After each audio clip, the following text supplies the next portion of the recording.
Today, we're sharing the story of a strong man who's so tough in the ring that fighters don't just avoid him. They probably send him thank you cards for not breaking their bones.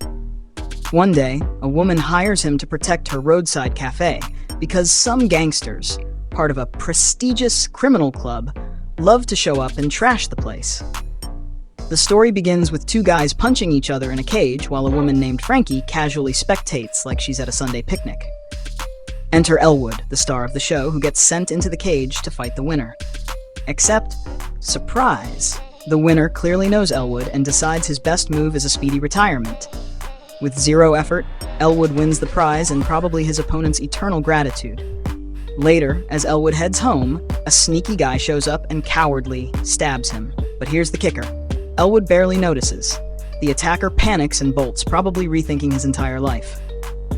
Frankie, who sees this act of casual invincibility, rushes over to patch him up. She then delivers her sales pitch. "I've got a cafe in Florida being harassed by some goons. You're my perfect protector. I'll pay you $500 a week, plus food and board." Elwood politely declines because he's not in the mood, but he takes her number anyway, like a true gentleman. Fast forward to Elwood's dramatic moment on the train tracks. Feeling guilty about something mysterious, he parks his car there, waiting for the train to, well, end things. But just before impact, he chickens out, thankfully, and decides life's worth living. Unfortunately, his car has other ideas and stalls, leaving him to survive a train hitting his rear bumper. Somehow he walks away like nothing happened because, well, he's Elwood. The next day, Elwood heads to Florida. He stops at a library near Frankie's cafe and befriends a librarian named Steven and his teenage daughter, Charlie. They give him directions to the cafe, where he meets Frankie's team, Billy and Laura. That night, he observes the crew trying to handle some drunk customers with the patience of saints. Hours later, a gang of biker goons, led by a guy named Dell, rolls in to cause trouble. What they don't know is that Elwood's in the building. Elwood calmly asks Dell to step outside for a chat. Outside, Dell reveals his evil plan. "I'm gonna destroy you." Elwood, unimpressed, asks for the local hospital's address, then proceeds to beat Dell and his gang into submission. Like a responsible citizen, he even drives them to the hospital himself. There, a doctor named Ellie, impressed by his one-man demolition act, patches him up while they chat. Later, Frankie sets Elwood up to sleep on a boat by the dock, warning him not to swim because there's an alligator out there with a taste for humans. Good to know. Meanwhile, Dell reports back to his boss, Brant, whining about how Elwood single-handedly humiliated him. Brant, feeling threatened, orders his men to deal with Elwood. Back at the cafe, Elwood realizes he's now a local celebrity. People respect him, and he even starts training Billy and the staff in self-defense. During one lesson, when he spots a guy hiding a knife, Elwood calmly breaks his finger and tosses him out. Effective, if a bit hands-on.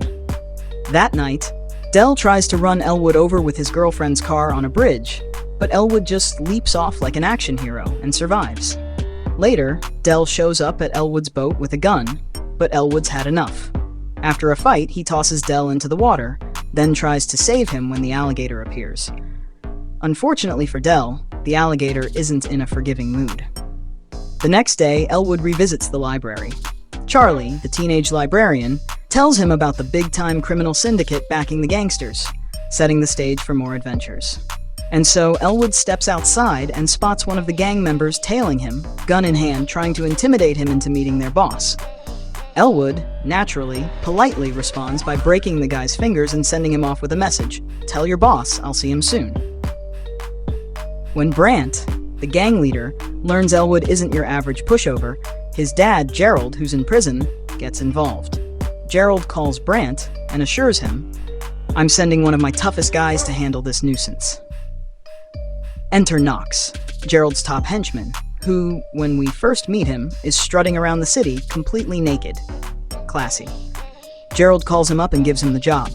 The next day, Knox rolls into town, introduces himself to Brant, and declares, "Your dad hired me to take care of Elwood."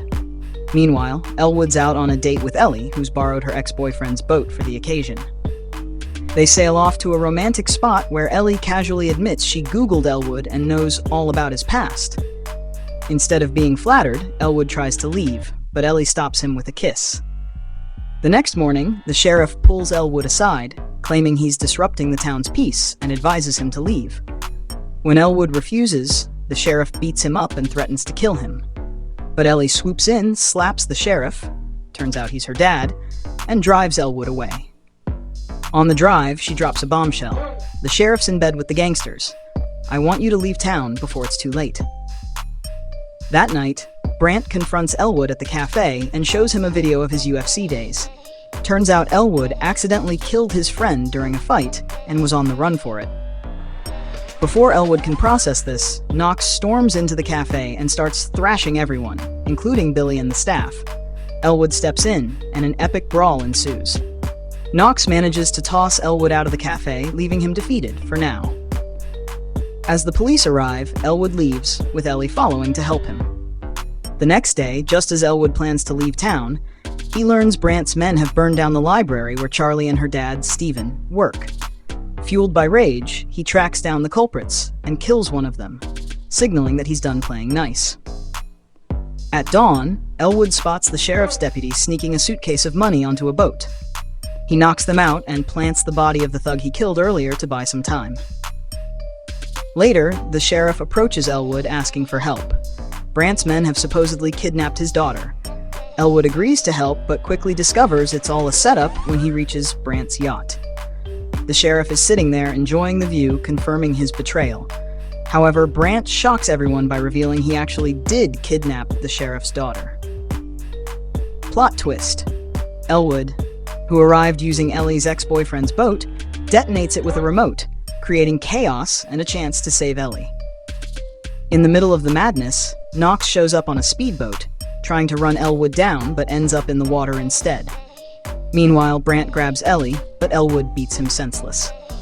The boat crashes onto the shore, and the fight moves to land. Knox, having climbed out of the water, steals a car GTA style and heads to the shore, ready for round 2 with Elwood. They brawl again, with Knox initially overpowering Elwood.